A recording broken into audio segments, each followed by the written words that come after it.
Ghotki medical store union Ghotki पारां सखी सरताज साईं चंडू राम जी 120 वर्सी के मौके ते यूनियन के सदर विजय कुमार मोटवाणी, नायब सदर Rana Riyadh, general secretary Santosh Kumar की निगरानी में एक ॾींहं वारी मुफ्त मेडिकल कैंप लगाई वई, जंहिंमें मुख़्तलिफ़ बीमारियुनि के माहिर डॉक्टरनि doctor Laxman Das, doctor Ashok Kumar, doctor Vinod Kumar, doctor Rajkumar, doctor Chandraban ऐं ॿियनि डॉक्टरनि 1200 खां वधीक मरीज़नि जो मुफ़्त चेकअप कयो ऐं खेनि दवाऊं ॾिनियूं।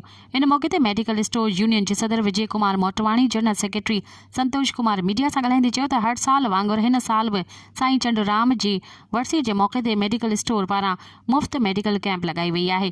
कैंप लगाइण जो मक़सदु ॾुखायल इंसानी जी ख़िदमत करणु आहे।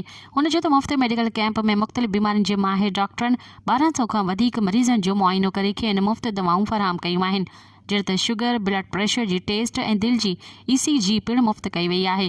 हुन चयो त हिन वक़्तु असांजे मुल्क जी अक्सरियत मुआशी मसइलनि जो शिकार आहे, जंहिं सबबु खेनि बर वक़्तु ऐं बहितर इलाज जूं सहूलियतूं न मिलियूं आहिनि। उन करे मुफ़्त तिबी कैंपूं अहिड़नि मरीज़नि लाइ कंहिं नेमत खां घटि न आहिनि, जंहिंखे नज़र में रखंदे मेडिकल स्टोर यूनियन घोटकी पारां हिकु ॾींहं जी मुफ़्त मेडिकल कैंप लगाई वई। इन मौके ते मुकेश कुमार, दीपक कुमार, रवि कुमार, कपल कुमार ऐं विजय कुमार ऐं ॿिया पिणु मौजूदु हुआ।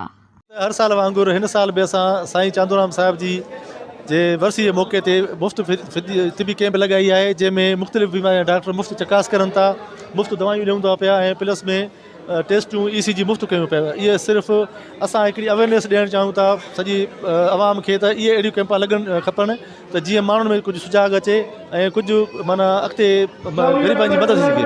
मेडिकल जे तरफ़ों लॻी आहे, सखी बाबा सां जे सहकार सां हर साल इहा कैंप लॻंदी आहे। 700-800 पेशेंट ईंदा आहिनि। हींअर असांजो मक़सदु इहो ई आहे त ग़रीबनि जो सहकार थिए, उन्हनि जो पैसो बचे। अलाह साईं असां तव्हां दुआ घुरो त असां आईंदा हर साल बि सखी साईं सरताज जे ईअं ई कैंप भरंदा। गरीब माण्हू ॾाढो फ़ाइदो वठंदा, जीअं त ॾिसो त अॼुकल्ह महांगाई जो दौरु लॻो पिया, उन दौर खे मद्देनज़र रखंदे हुए त जेको आहे ग़रीब माण्हू फीस या पैसा नथा भरे सघनि, दवायूं नथा वठी सघनि, उन लाइ मेडिकल यूनियन जे तरफ़ां जेको आहे सहूलियत ॾिनी वई आहे। हर साल जेको आहे इन दरबार में साईं जे मेले ते, सखी साईं चांदूराम साहिब जे मेले ते हर साल इहा कैंप लॻंदी आहे ऐं हिते तक़रीबन 1000 जे क़रीब पेशेंट ईंदा आहिनि, जंहिंखे मुफ़्त जेको आहे काई बि फीस न आहे ऐं दवा वग़ैरह मेडिकल यूनियन जे तरफ़ां फ्री ॾिनी वेंदी आहे। हिन साल बि सखी सरताज साईं चांदूराम जी वर्सी साहिब 120 साला महोत्सव बड़े धाम धूम सां मल्हाए रहिया आहियूं।